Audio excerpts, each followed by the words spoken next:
क्या आप जानते हैं कि हमारे सनातन धर्म में एक ऐसा रहस्यमयी और अछूता महीना भी है जिसे इंसानों ने तो दूर, खुद काल, ग्रहों और देवताओं ने भी अपवित्र और मलिन कहकर ठुकरा दिया था। एक ऐसा महीना जिसका ब्रह्मांड में ना कोई नाम था, ना कोई स्वामी था और ना ही इसमें किसी को शुभ कार्य करने की कोई अनुमति थी।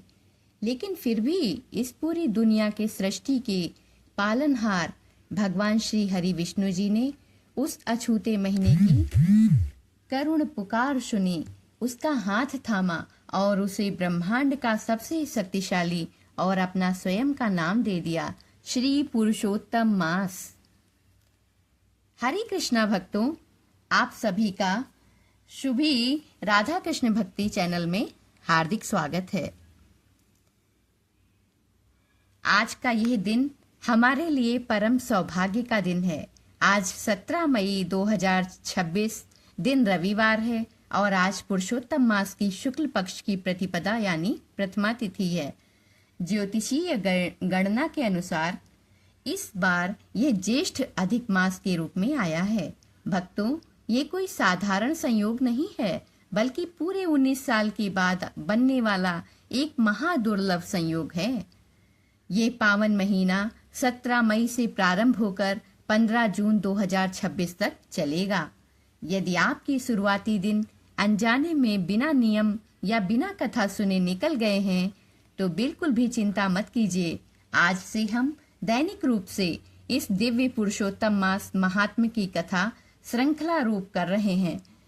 आज के इस विशेष वीडियो में हम प्रथम अध्याय का ऐसा प्रामाणिक और विस्तृत श्रवण करेंगे जिससे आपके छूटे हुए दिनों का दोष तो मिटेगा ही, साथ ही आपके घर में सुख समृद्धि का भी वास होगा। यदि आप आज पहली बार हमारे इस आध्यात्मिक परिवार से जुड़ रहे हैं, तो नीचे दिए गए लाल रंग के सब्सक्राइब बटन को दबाकर बेल आइकन जरूर दबाएं, ताकि आने वाले सभी अध्यायों की कथा आपको समय पर मिल सके। आइए अपने दोनों हाथ जोड़कर आंखें बंद करके भगवान श्री विष्णु जी का ध्यान करते हुए इस परम पावन कथा में प्रवेश करते हैं। भक्तों, किसी भी पुराण या महात्म्य की कथा शुरू करने से पहले व्यासपीठ पर देवताओं का आवाहन किया जाता है। आप भी जहां बैठे हैं, भगवान का ध्यान कीजिए। नारायणं नमस्कृत्य नरं चैव नरोत्तमं देवीं सरस्वतीं व्यासं ततो जयमुदीरयेत्। अर्थात साक्षात नारायण, मनुष्यों में श्रेष्ठ नर नारायण, विद्या की देवी माता सरस्वती और पुराणों के रचयिता महर्षि वेदव्यास जी के चरणों में बारंबार प्रणाम करके हम इस विजयमयी कथा का शुभारंभ करते हैं। शांताकारं भुजगशयनं पद्मनाभं सुरेशं विश्वाधारं गगनसदृशं मेघवर्णं शुभांगं लक्ष्मीकान्तं कमलनयनं योगिभिर्ध्यानगम्यं वन्दे विष्णुं भवभयहरं सर्वलोकैकनाथम्। अच्युतं केशवं कृष्णदामोदरं रामनारायणं जानकी वल्लभं। कौन कहता है भगवान आते नहीं, कौन कहता है भगवान आते नहीं, तुम मीरा के जैसे बुलाते नहीं, तुम मीरा के जैसे बुलाते नहीं। अच्युतं केशवं कृष्णदामोदरं रामनारायणं जानकी वल्लभम्। अच्युतं केशवं कृष्णदामोदरं वासुदेवं हरिं श्रीधरं माधवं गोपिका वल्लभं जानकी नायकं रामचन्द्रं भजे, जानकी नायकं रामचन्द्रं भजे।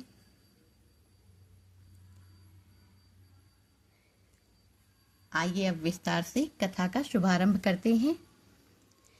सूत जी महाराज जी कहते हैं, हे शौनक आदि ऋषियों, आप सभी धन्य हैं। आज से कई 100 वर्ष पूर्व पवित्र तीर्थ नैमिषारण्य के पावन भूमि पर एक बार 80,000 ऋषि मुनि एकत्र हुए थे। यह ऋषि मुनि वहाँ किसी निजी स्वार्थ के लिए नहीं, बल्कि संपूर्ण मानव जाति के कल्याण के लिए, कलयुग के मनुष्यों को दुखों से बाहर निकालने के लिए एक विशाल और दीर्घकालीन यज्ञ कर रहे थे। उसी समय वहाँ महर्षि वेदव्यास जी के परम प्रिय, अत्यंत विद्वान और परम ज्ञानी शिष्य सूत जी महाराज का शुभागमन हुआ। सूत जी महाराज को आते देखकर वहाँ उपस्थित सभी 80,000 ऋषि मुनि आदर और हर्ष से गदगद हो गए। सभी अपने अपने स्थानों से खड़े हो गए। उन्होंने सूत जी महाराज को साष्टांग दंडवत प्रणाम किया, उन्हें अर्घ्य दिया, पाद्य दिया और अत्यंत आदर पूर्वक उन्हें सर्वोच्च और सुसज्जित व्यासपीठ पर विराजमान किया।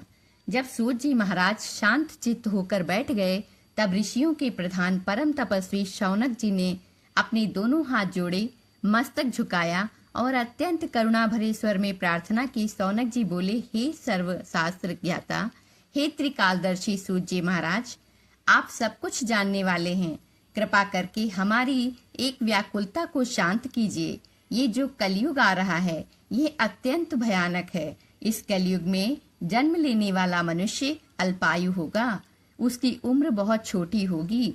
कलयुग के मनुष्यों के पास ना तो तीव्र बुद्धि होगी और ना उनका भाग्य उनका साथ देगा, और ना ही उनके पास कठिन तपस्या, कठिन व्रत या बड़े बड़े यज्ञ करने का सामर्थ्य होगा। कलयुग का मानव हमेशा मानसिक चिंताओं, शारीरिक बीमारियों, गृह क्लेश, आपसी मनमुटाव और घोर दरिद्रता से घिरा रहेगा।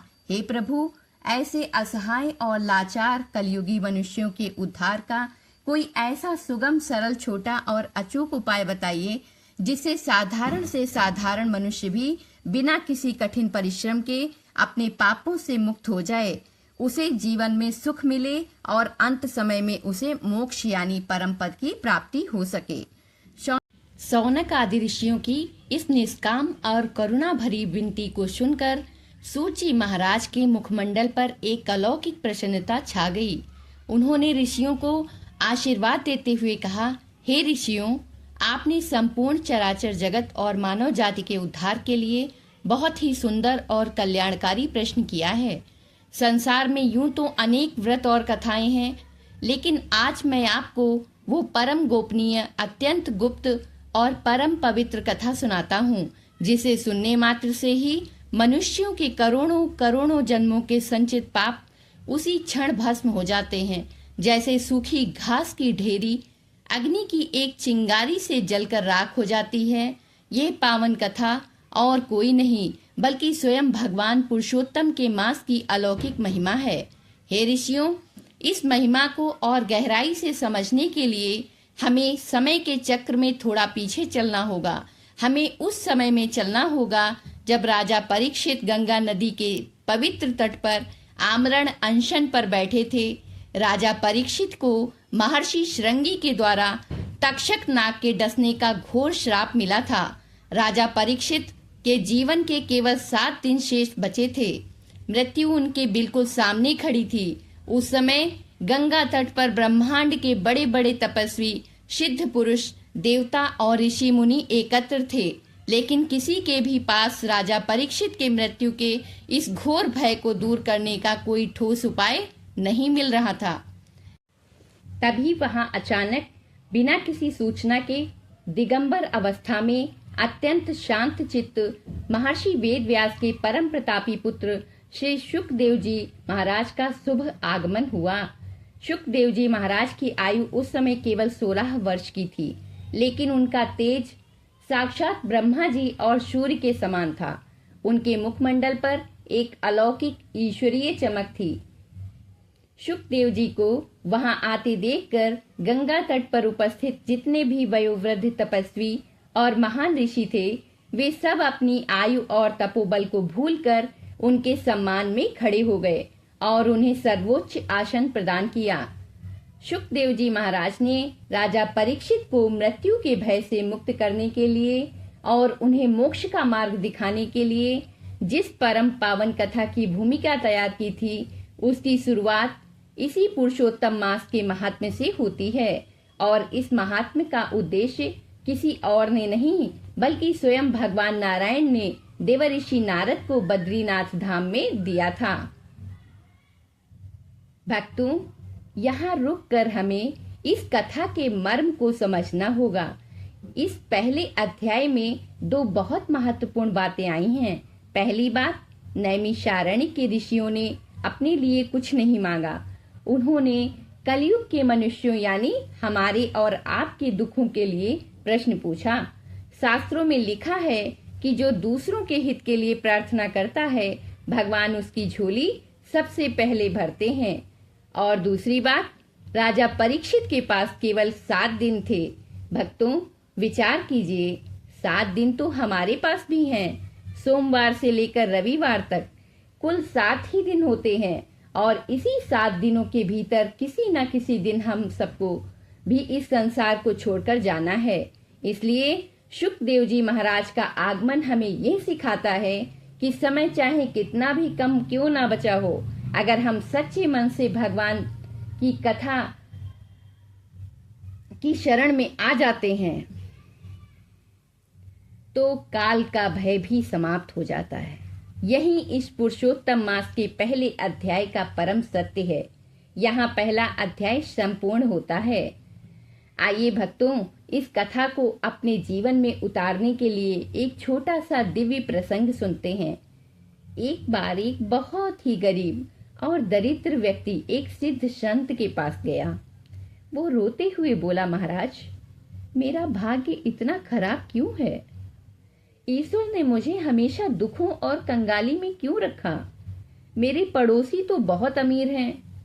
साधु ने बड़े प्यार से उसकी ओर देखा और मुस्कुराकर कहा, वत्स, तुम्हारी दरिद्रता का कारण ये है कि तुमने अपने पिछले जन्मों में कभी किसी को कुछ नहीं दिया, कभी दान नहीं किया। वो व्यक्ति और जोर से रोने लगा, महाराज, मेरे पास तो खुद खाने के लिए सूखी रोटी नहीं है, मैं किसी को क्या दान दे सकता हूँ।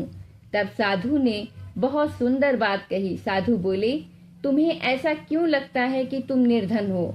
ईश्वर ने तुम्हें ये सुंदर मुख दिया है जिससे तुम भगवान का नाम ले सकते हो, किसी दुखी व्यक्ति को सांत्वना दे सकते हो, 2 मीठे शब्द बोल सकते हो। ये सबसे बड़ा दान है। ईश्वर ने तुम्हें ये 2 हाथ दिए हैं जिससे तुम किसी भूखे को पानी पिला सकते हो, किसी असहाय की सेवा कर सकते हो। यह भी दान है। और ईश्वर ने तुम्हें ये जो 2 कान दिए हैं जिससे तुम भगवान की अमृतमयी कथाओं को सुन सकते हो।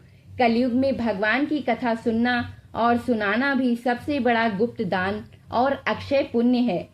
ठीक इसी प्रकार भक्तों, यदि हमारे पास इस पुरुषोत्तम मास में कोई बड़ी पूजा, हवन या महंगा दान करने का सामर्थ्य नहीं है तो निराश मत होइए। केवल एकाग्रचित्त होकर रोजाना हमारे चैनल पर इस कथा को सुनना ही आपके जीवन के दुर्भाग्य की रेखाओं को सौभाग्य में बदल देगा। शास्त्रों के अनुसार जो भी मनुष्य पुरुषोत्तम मास के इस पहले अध्याय को पूरा और ध्यान पूर्वक सुनता है, उसके मानसिक विकार, चिंताएं और डिप्रेशन दूर होते हैं। उसकी बुद्धि कुशाग्र होती है और उसके परिवार से अकाल मृत्यु का संकट हमेशा के लिए टल जाता है। क्योंकि आज पुरुषोत्तम मास का पहला दिन है और आपके पिछले कुछ दिन छूट चुके हैं, इसलिए आज शाम को सूर्यास्त के बाद अपने घर के मुख्य द्वार पर या अपनी तुलसी माता के पास गाय के शुद्ध घी का एक दीपक अवश्य प्रज्वलित करें। दीपक जलाते समय भगवान विष्णु से अनजाने में हुई भूलों के लिए मन ही मन क्षमा मांगे। इससे आपके छूटे दिनों का दोष समाप्त हो जाएगा। भक्तों, उम्मीद है कि आज की इस पावन कथा ने आपके हृदय को आनंदित किया होगा। कमेंट बॉक्स में अपनी हाजिरी लगाने के लिए और प्रभु की कृपा पाने के लिए जय पुरुषोत्तम भगवान या ओम नमो भगवते वासुदेवाय लिखना बिल्कुल ना भूलें। इस वीडियो को एक छोटा सा लाइक देकर अपने मित्रों और परिवार के व्हाट्सएप ग्रुप पर तुरंत शेयर करें, क्योंकि कलयुग में कथा को आगे बढ़ाना भी बहुत बड़ा पुण्य कार्य है।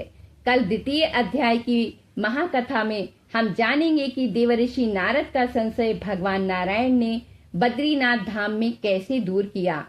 उस कथा को सुनने के लिए हमारे चैनल को अभी सब्सक्राइब करके बेल आइकन पर ऑल सेट कर लें। भगवान पुरुषोत्तम आप सभी की मनोकामनाएं पूर्ण करें। प्रेम से बोलिए लक्ष्मी नारायण भगवान की जय। राधे राधे। जय श्री कृष्णा, जय श्री कृष्णा।